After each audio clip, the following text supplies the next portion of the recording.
विद्वान न वैसन वीर न वैसन बलवान केहू ना रहल।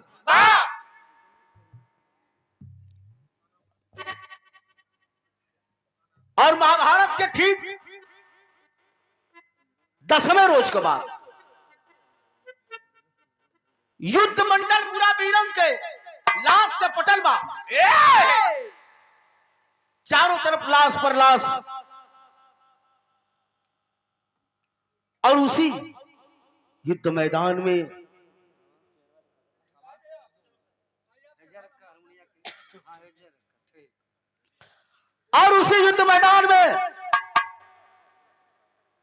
एक ऐसा वीर जिन्हें इच्छा मृत्यु प्राप्त थी। दादा भीष्म के इच्छा मृत्यु प्राप्त रहल। बाणों की सैया पर लेटल हुए। बाणे के सैया, बाणे के खटिया बा, बाणे के तकिया बा, लुटल हुए बाण के सैया पर बेबस लाचार। सुबह सुबह का बेला बा। आनंद कंद सचिदानंद मुरली वाले कन्हैया जी टहलते टहलते युद्ध मंडल का नजारा ले आगे बढ़लन है। निगाह पड़ल दादा के ऊपर। बाणों की सैया पर ये वीर लेटा हुआ है। अखिया दादा का मुनाइल रहे। आवाज लगौलन, दादा। अखिया खोलन दादा भीष्म इशारे से प्रणाम कैलन, क्योंकि हाथ पांव सब में बाण लगल है। आशीर्वाद भगवान देते हैं। कहले भाई क्या बात है? आज जौने वीर के चेहरा पर हमेशा ओज रहत रहे, लकलक लकलक चेहरा चमकत रहे, बाण लगले के बावजूद भी बड़ी उदासी है, बड़ी उदासी है। कल हाँ सरकार आवा आप के खोजता रही है। कल हम के खोजता ला, हम का कर सकीला? कल आप बहुत कुछ कर सकला। आप तो आनंद कंद सचिदानंद मुरली वाले कन्हैया जी हैं। तो बोला का कर सकते हम? कल बार हमके तने बताता। दुनिया में तनी व्यवस्था हो, केहू गद्दा पर सुतला, केहू खटिया पर सुतला, केहू पलंग पर सुतला, केहू मसलन पर सुतला। मसलन पर कहे नहीं तो के जनाए, लेकिन न के जगह डह का नहीं तो ऐसा मत कर। क्या बात है? लेकिन हमार कौन ऐसा कर्म खराब है कि हम आज ही बाड़न के सैया पर लेटल है। आंख में आंसू लेकर के दादा भीष्म पूछत हुन आनंद कंद सच्चिदानंद प्रभु से। कैसे पूछत हुन? यहाँ पर एक लाइन गीत लग गई।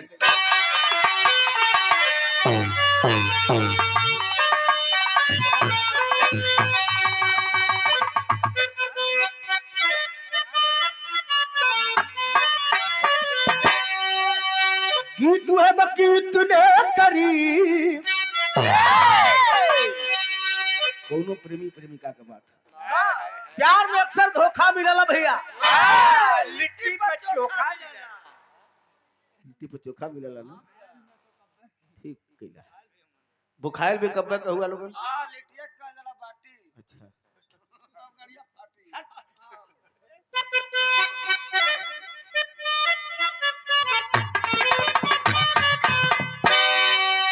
प्यार में अक्सर धोखा हो जाला।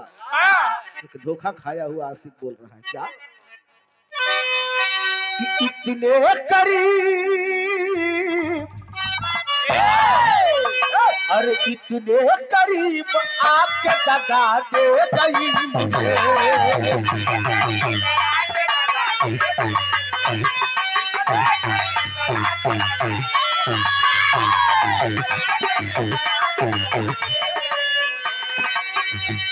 इतने करीब आके दगा दे गई मुझे।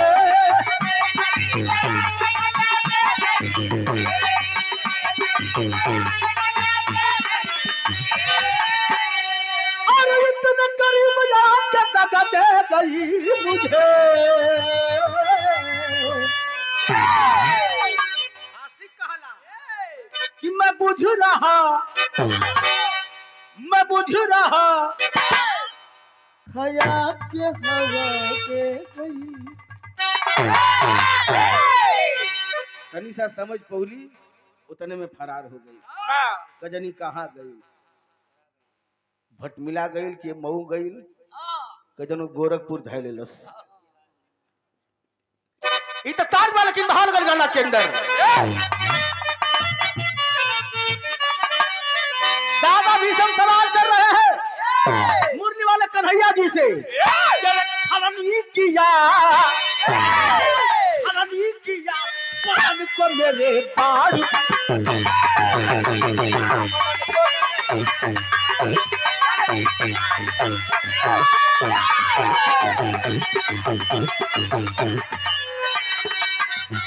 छलनी किया पवन को मेरे पार बताओ।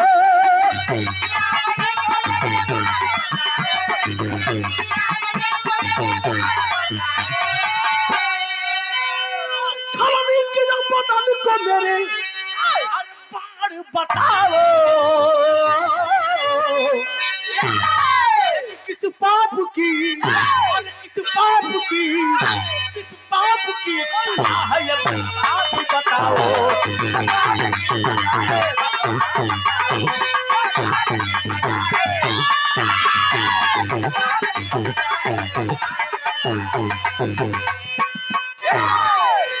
कौन ऐसा पाप कैली के गति के प्राप्त भइली? पूरा शरीर में बाण चुभल है। का सवाल मुरली वाले कन्हैया जी जवाब देते हुए कि जिंदगी में यह तुमने बहुत सा कर्म किया। जिंदगी में यह तुमने बहुत सा कर्म किया। कहीं पे पाप किया, कहीं पे धर्म किया। पाप का याद तुमको मिल रहा अंजाम सही। पाप का याद तुमको मिल रहा अंजाम सही। बताए भीष्म से सब पाप अंजाम।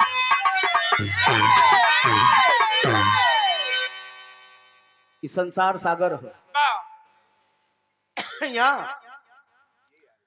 छोट बड़ जे आयल है सबही से कुछ न कुछ गलती हो जाली। तो रौरो से कुछ गलती ऐसा भइल है कि वही के सजा है। और कोनो बहुत बरियार पाप ना कैले हुआ। ये गलती है, गलती का सजा है। गलती कैले हुआ वही गलती का सजा है और कोनो बात नहीं है। इतनी बतिया सुन के दादा भीष्म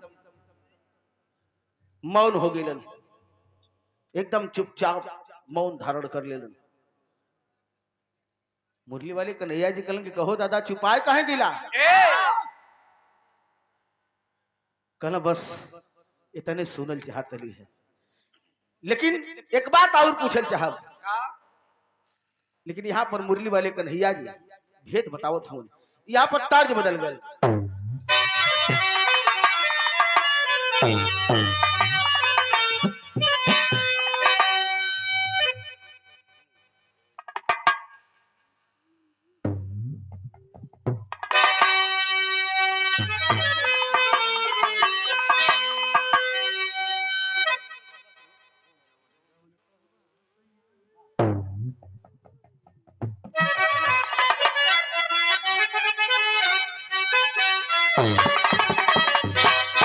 गीत आप लोग का चिर परिचित है, लेकिन भाव गाना के अंदर अरे पूछे हो या धीर नीरा।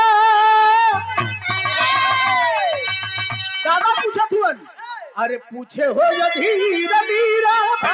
अखियां से गारी हो ये दवा बतावा जल्दी मदन मुरारी हो।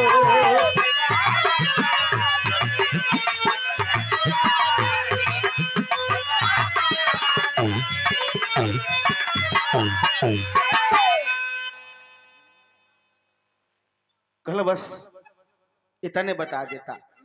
अरे जिंदगी में कैली ऐसन कवन कसूर हो।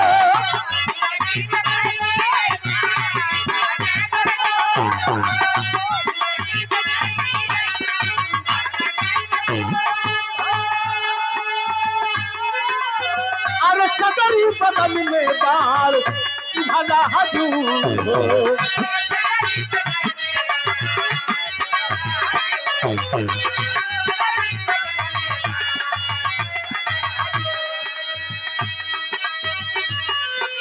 मुरली वाले कन्हैया जी कहलन कि ना मनवा तला सुना, आप अपने पूरे जीवन काल में गलती कैला तो कितनी गलती कैला, अरे कैला पाँच चूक अपने, कैला पाँच चूक अपने जिंदगी में भारी हो। बतावे लगल बदन पुरारी हो।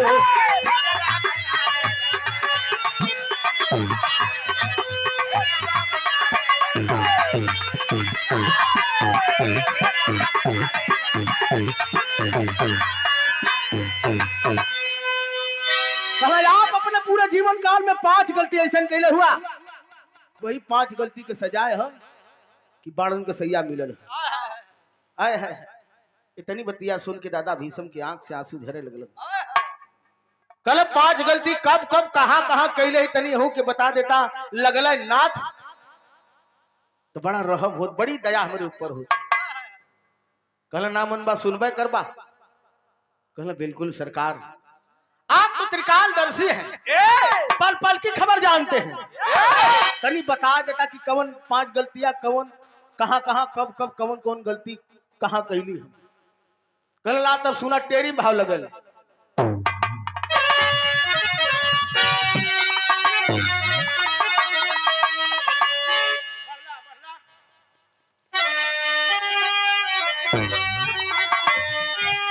अरे मोहन से सुन के 5 बतिया, मोहन से सुन के 5 बतिया, काला कांप गई आंखी छलक से। काला पहली गलती सुना बताओ थे, पहली गलती अंबा अम्बे अंबानी के 3 बहन रहली और तीनों यही राजा काशी नरेश के बिटिया रहली। आप तीनों का हरण कैला, हरण करके ली अला। बतावा केहू के बहन बेटी इज्जत से लिएबो कैला, ठीक कैला, मगर दुई के पार लगा देला अंबे अंबानी के इन्होंने के शादी ब्याह कर देला, अपने अपने थाने पवाने हो गई, बच गई अंबा, अंबा बच गई। तो व्यस्तता के कारण अंबा पर से आपका ध्यान हट गए और वही उपरांत अंबा के आपके प्रति अंबा के दिल में प्यार उत्पन्न हो गया। अंबा आपके अपने मन के पति परमेश्वर मान गई।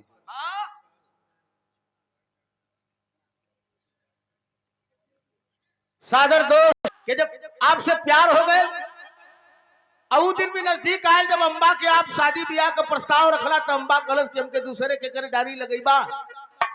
दादा भीष्म तो से बढ़िया वीर की है धरती पर, आप हमके सिंदूर दान कर देता, लेकिन आप आजीवन ब्रह्मचर्य रह के प्रण कैले रला, अंबा के सिंदूर दान ना कर सकतला।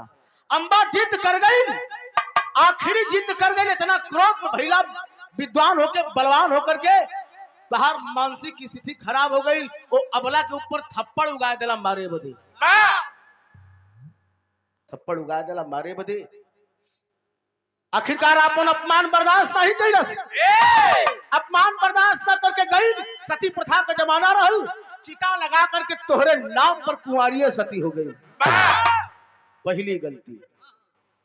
दूसरी गलती, लोग अपने गुरु के पांव पूजलन, सम्मान करन, आदर देवलन, जे तो के बाण विद्या सिखौलस तो हर गुरु परशुराम जहिया रण मैदान में पाला पड़ल, अपने गुरु परशुराम के सामने बराबरी में बाण चढ़ा के खड़ा हो गया लड़े बदे, अपने गुरु का अपमान कैला। दूसरी गलती। तीसरी गलती कौन है? तर्ज बदल गई। हाँ,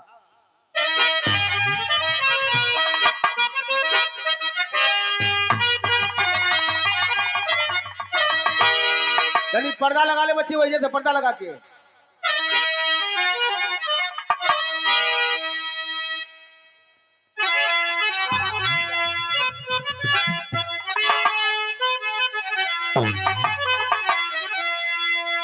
तो गीत देखा हमारे बड़े पिताजी स्वर्गीय श्री राम यादव जी गौले। कहे कौनो मेहरारू अपने मर्दे से चोरी चोरी कुछ मांगत रहल। का मांगत रहल? कहे कि अपन बलमुआ की चूड़ी, अरे अपन बलमुआ की चोरी गरीब धुना धुनावा चोरी से मांगता है। हाय हाय हाय कुछ चाहिए नहीं, उनके घुनघुनवे लिया के देता। बा घुनघुनवा का मतलब कहीं और है। हाय खिलौना मांगत लो। लेकिन पहले के जमाने में गवाए बुल्लू उस्ताद गावे बा कि हमारा बलमुआ का पाकर कमर, बड़को बाबू गावे, हम बुल्लू उस्ताद गावे कि हमारा बलमुआ का पाकर कमर पलटन जाए।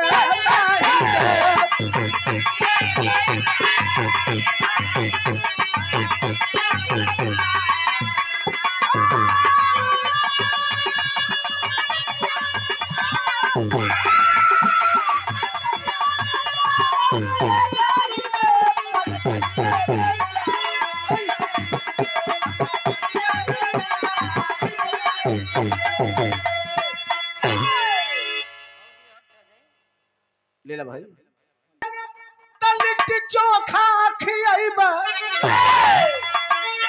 अरे हुटलियाइबे जोनो हिदे। गल्ला भूख लगी तो घर में बना के लिट्टी चोखा फूक के खिया दे, लेकिन होटल में खाए नहीं देता तो लीवर फेल हो जाई। बा ई कुल तर्ज रहल पहले का। बा आजकल तो कजनी का आवत है, समियाना का चौक की तरह ढूढ़िया में भोग सामान नहीं खेकारे की चौक हो कतारे। बतावा नतिया पटिया पटना बा, बा ई कुछ ठीक है। देवरा ढोढ़ी चटना बा। क्या ये सार लोग मरला के एकदम भोजपुरी के एकदम सत्यानाश कर देला।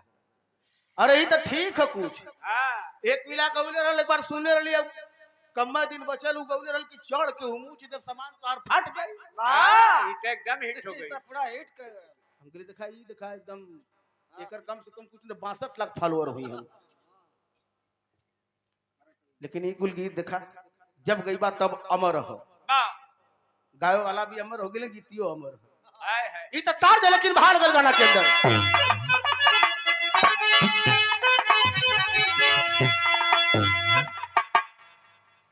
मुरली वाले कन्हैया जी इशारा कर थोड़ी याद करा तीसरी गलती कि सभा बिच द्रौपदी दुलारी, अरे सभा बिच द्रौपदी दुलारी का सारी उतार तू साकल।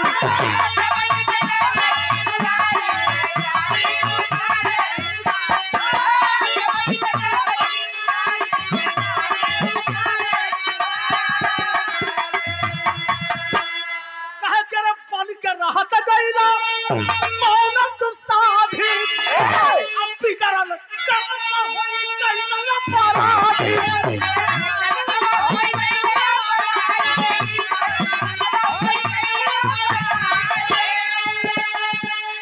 अरे कुल का बधू थी, अरे कुल का बधू थी बेचारी सारी।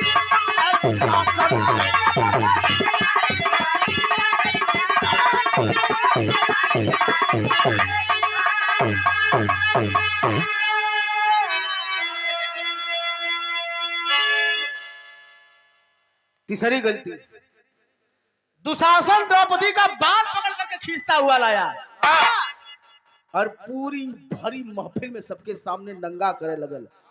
वो महफिल में तहु बैठे लला दादा, लेकिन वो महफिलिया में आप सबसे बलवान, सबसे विद्वान, सबसे बुद्धिमान रहला। हाय हाय बल याचत, विद्वता याचत, मती मार गई लहल तोहार। अरे तोहरे कुल के बधू, तोहार पौत्र बधू नंगी करल जात रहल, एक आखर ना बोला कि हाँ बेटा दुशासन गलती करत हुआ। बा तीसरी गलती भैया बोला मत, तीसरी गलती है। चौथी गलती कवन हो?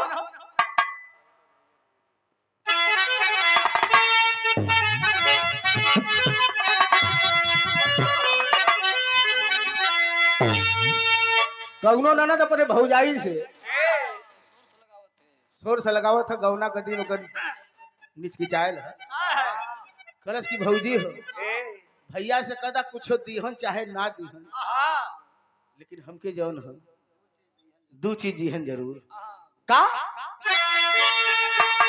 कहे के कही दा भौजी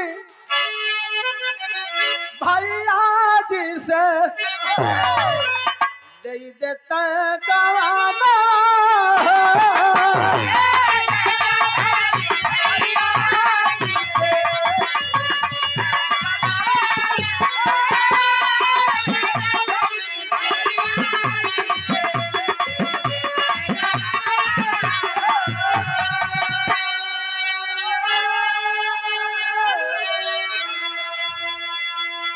अरे दुया चीज चाहिए हमको चौकिया पे लगा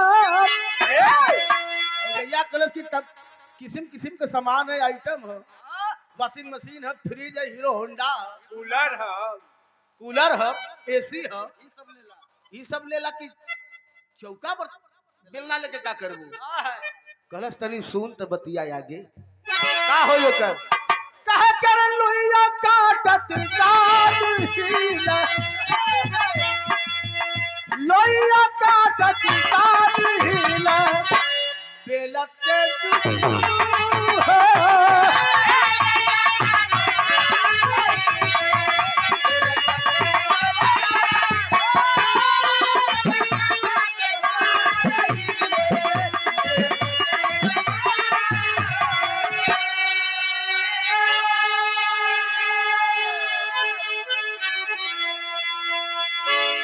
कितनी बढ़िया बात कह गई छुपल है। अगर आज के लिखे वाला रहतन आज के गावे वाला रहतन भोजपुरी के उघार देतन दरिए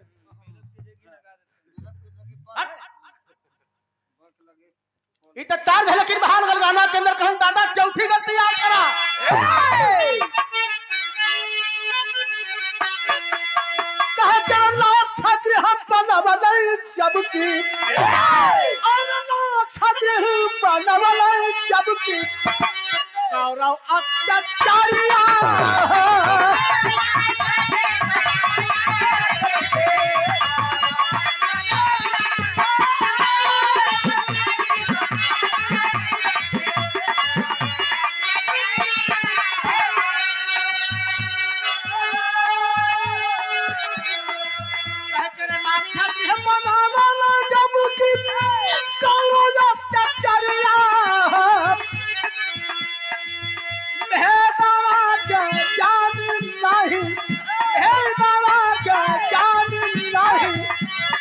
हला खबरिया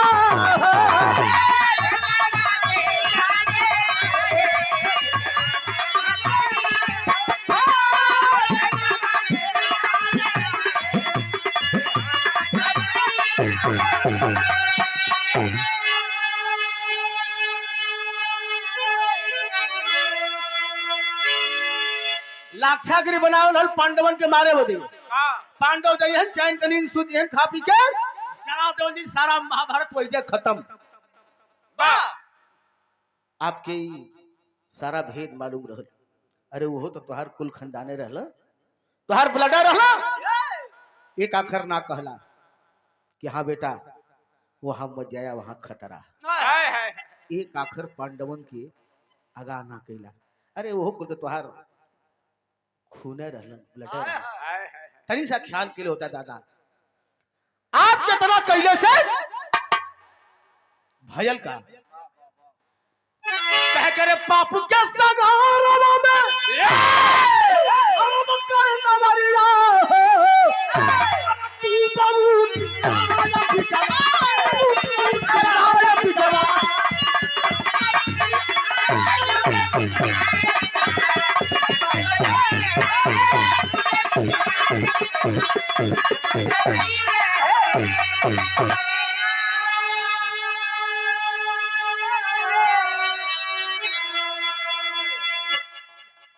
आप कितना कैले से पाप कन्हैया धर्म के सागर में डगमग डगमग डोले लगे अरे कुछ तो ख्याल कैली होता है, तनिको ना ख्याल आयल, का गलती कर चल गिला। इतनी सुन के दादा भीषम मौन चुप सोचे लगलन, का हम कितना बड़ा पापी, कितना बड़ा अत्याचारी, कितना बड़ा अन्यायी है। का ऐसा हमके ना चाहत रहल, हम क्या था नरक में भी जगह ना मिले के चाहिए। ये कुल सोचत हूँ, पापट लग गए।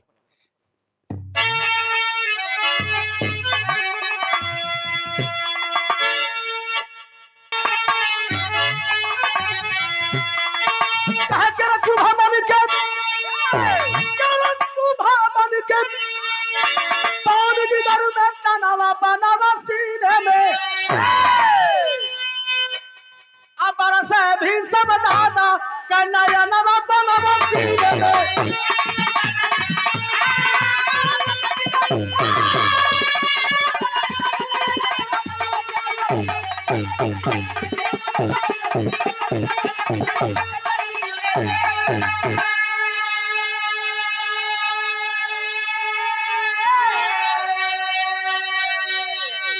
कितना बड़ा पापी, कितना बड़ा अधर्मी, बाव कितना बड़ा अत्याचारी है हम। आय हाय हमके तो नरक में भी जगह ना मिलेगी चाहिए। यही कुल सोचत हूँ, करी तो का करी, मने मन पश्चाताप करत हूँ। तब तक आनंद कंद सच्चिदानंद प्रभु मुरली वाले कन्हैया जी हाय कहला, दादा अरे सोचत का हुआ, इतने में लगला चुपचाप मौन धारण कर।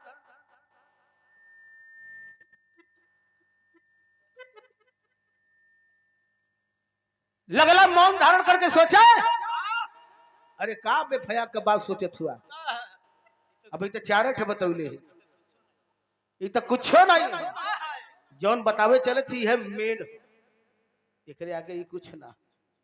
यहाँ का कैलू तनी यहू देखा, पछवी गलती बताओ थोन आल्हा।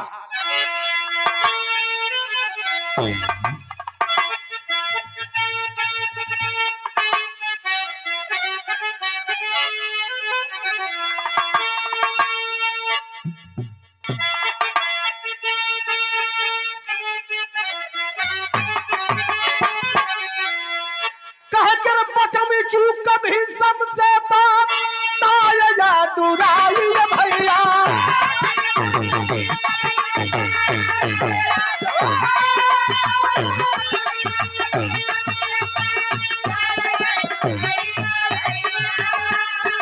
अरे एक बार चाट रहला खेला ना शिकार,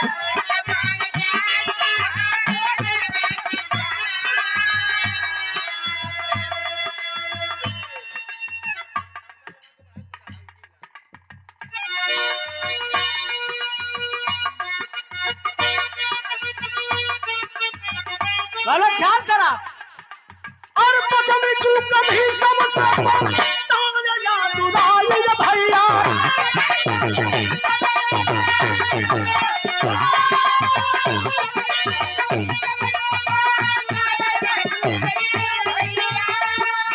अरे एक बार चाट रहला खेला ना शिकार,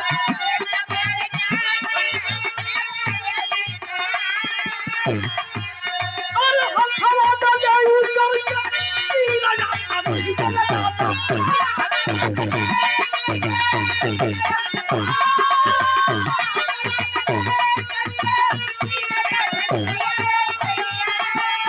अरे चल भाई ना घोड़ा होके ना पारा।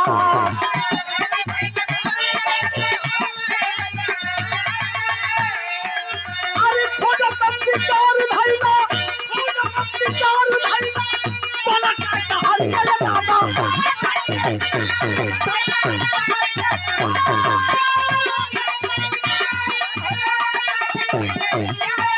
अरे सज में शिकार कुत्ता लहला वफादार।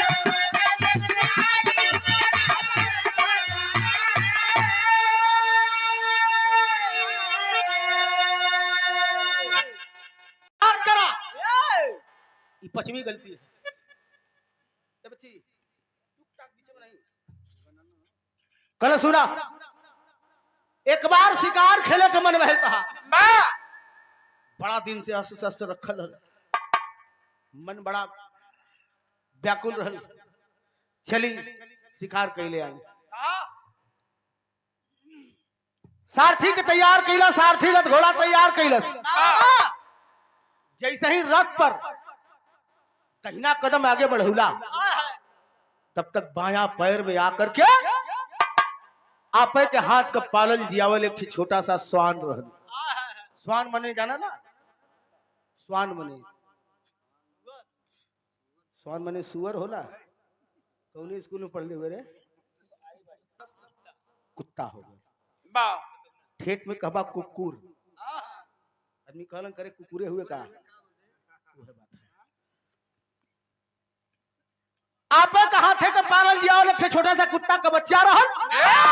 जैसे ही आप तहिना कदम रथ पर रखला, बाएं पैर से आकर के लपटियाए गल, लगल पैरवा के चूमे चाटे। मोह भंग ना कैला उसे, इतना मोहब्बत इतना प्यार रहल। उठा करके रथिया पर रख लेला और आदेश दिला सारथी की चलो आगे रथ लेकर के। रथ सन सन सन सन पवन की बेग की तरह तरतर तरतर लेकर के सारथी चलल, लेकिन कहीं शिकार ना मिलल। आदेश कैला कि थोड़ा और जंगल के अंदर चलो। सारथी कलम कहो कैलस, सरकार आगे जाना खतरे से खाली नहीं। कलम तुम चलो, मैं जितना कह रहा हूं उतना सुनो, चलो। सारथी रथ हाकत 10 कदम आगे गए है, तब तक भयल का अचानक रुक गए सारथी। होत का हुआ,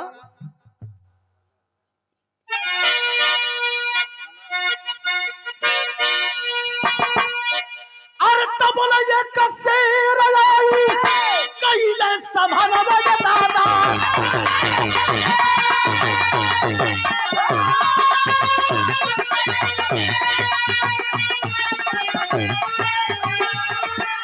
अरे सामने खड़ा हो कैला, सामने खड़ा हो कैला, राजा ना सीधा।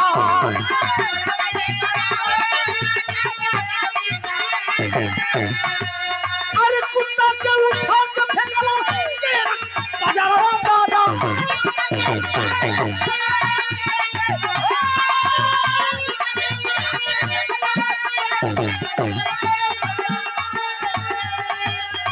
नाग फली काट ऊपर कीड़ा हो बच्चा।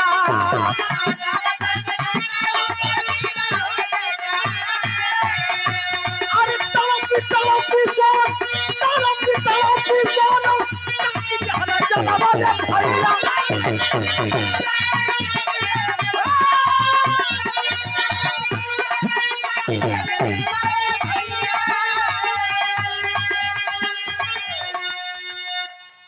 सुना दादा, रथ आगे बढ़ल, 10 कदम आगे गए हुई, तब तक रथ के सामने कई रोज का भूखायल एक शेर आकर के खड़ा भल जाकर के बैठ गल तनिए, मानो आज दादा भीषम से युद्ध हुई। आपका निगाह शेर पर ना पड़, लेकिन सारथी की निगाह पड़ गई। सारथी का कहा क्या रे, रुक क्यों गया, चल आगे। कल सरकार तनी अगवा देख ले। जैसे ही आपका निगाह घुमल शेर के ऊपर, निगाह पड़त हो, निगाह नैन से नैन मिलल है, मानो आपके देखते हुए शेर बहुत जोरदार का दहाड़ मारत हो, यानी आज दादा भीषम के ललकारत हो। मरल शेर दहाड़, तुरंत आप रथ पर खोजे लगला कि कुछ अस्त्र शस्त्र मिले, उठा के से अपन रक्षा कर लेंगे। जैसे ही आप रथ पर झुकला है, तो सबसे पहले हाथे में आयल का वो है कुत्ता, कुत्ता का बच्चा। उठौला कुत्ता के बच्चा के उठा करके वही शेर के ऊपर लोका दिला, मरला खींच के शेर के। तब तक शेर उठ करके वहां से चल दिया, और शेर के बदन पर कुत्ता टकरा करके गिरल तक गयल कहा, बगल में नागफनी के कांटा के झुरमुट रहल पौधा रहल, वही कांटा के ऊपर गिरल कुत्ता, ओकरे एक एक रोम में नागफनी का कांटा चुभ गए, तड़प तड़प करके मर गए कुत्ता। लेकिन मरते वक्त एक श्राप यही दे गया, जा आज जवन गति हमार भाई ने जैसे हमारे पूरे बदन में ही नागफनी का कांटा चुभल, एक दिन तोहार आई तोहरे पूरे बदन में बाण चुभी। वही कुत्ता के श्राप का नतीजा है कि तोहरे पूरे बदन में ही बाण चुभल है। इतना सुनते दादा कि अखिया से झरझर झरझर आंसू गिरे लगल। लेकिन एक भेद और खोलत हुए भगवान, पश्चिमी गलती बता तो दिलन, एक भेद और खोलत हुए आखिरी।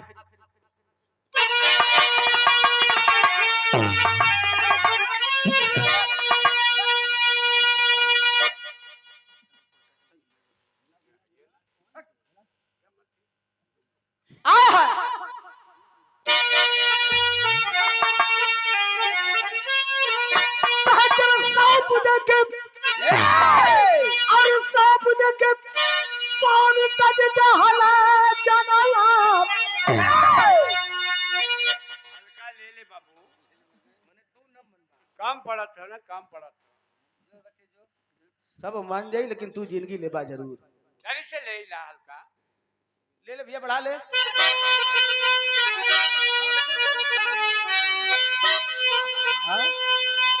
देखा आऊ का कहत, सब चल गए, हीरा उस्ताद चल गए, गुल्लू उस्ताद चल गए, हमरे बड़का बाबू चल गए।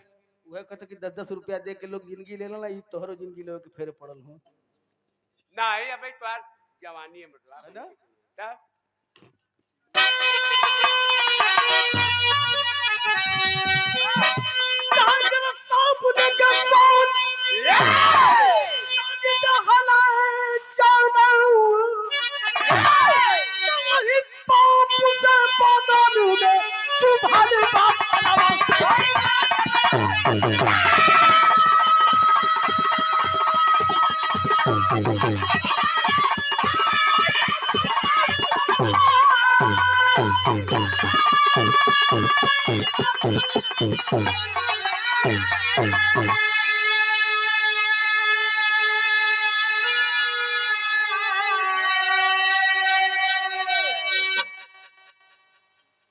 एक भेद और खुल कहना दादा घबरा मत, सुना वह अम्बा जौने के सिंदूरदान ना कैला अपन बदला लेवे दूसरा जन्म लेके आई तो कौने रूप में आई, ख्याल करा। कह कि अम्बा बन के जग में शिखंडी फिर अइले, अब तोहर जिंदगी के जान हो गइले।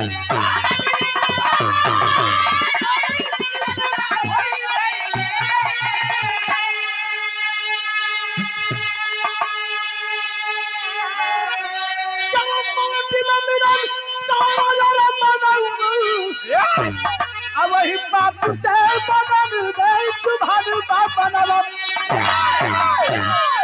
वह अम्बा जोने के सिंदूरदान ना कैला अपन बदला ले खातिर दूसर का जन्म में कौन रूप धारण करके आई, शिखंडी का रूप। शिखंडी न अदमिया में न मेहरारू में, बीच वाला, बीच वाला का रहल, बीच वाला ओ बीच वाला छक्का, है? छक्का।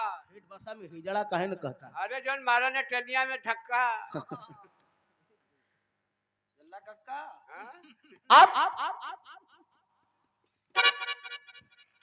चढ़ के अर्जुन जी के रथ पर लगल शिखंडी जौन है,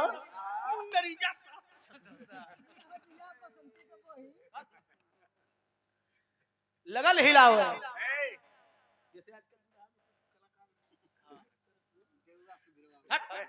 नाम मतलब है यूट्यूब पर जाता तू काट दिया भैया, पागल हो। लगल चमकावे, लगल बिरावे, कसम खैलेला कि जब तक वीर आदमी रण मैदान में लड़ी तब तक दादा भीषण के यश शस्त्र उठे नहीं। जहिया सारे हिजड़ा महुआ मैदान में आ जाई है, दादा भीषम के यश शस्त्र उस दिन रखाई जाई। हिजड़ा चढ़ के अर्जुन जी के रथ पर जौन चमकावत रहबे बार बार ए,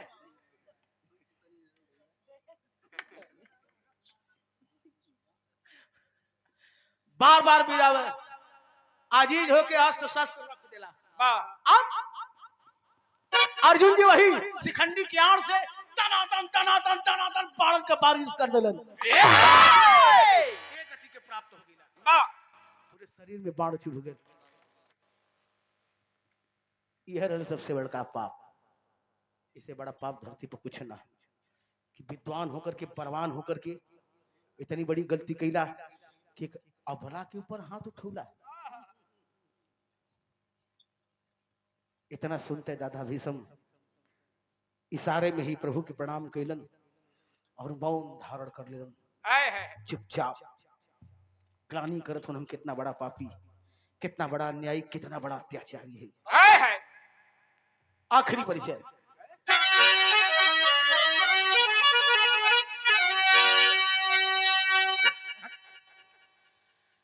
गुरु बिहारी, गुरु गणेश, गुरु रामलाल की लीला। कोई ना मीना मोहन से सुन के पांच बतिया और मूरख पान में है जानी कंकर से मोहन से सुन के पांच बतिया।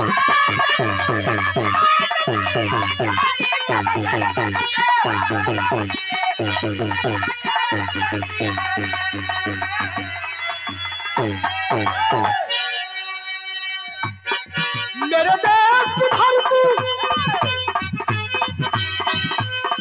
मेरे देश की धरती,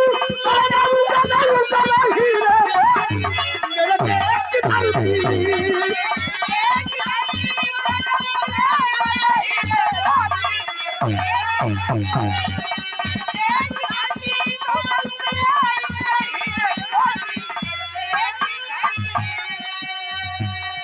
प्रधान जी एक लाइन ही हिंदुस्तान के बेटियन बदे, चाहे हमारे घर के बिटिया हो, चाहे तोहरे घर के बिटिया हो, चाहे अंशिका कुशवाहा काहे न हो, ये बिटियन के सम्मान में हो। मेरे देश की लड़की, मेरे देश की लड़की, वही भारती, मेरे देश की लड़की।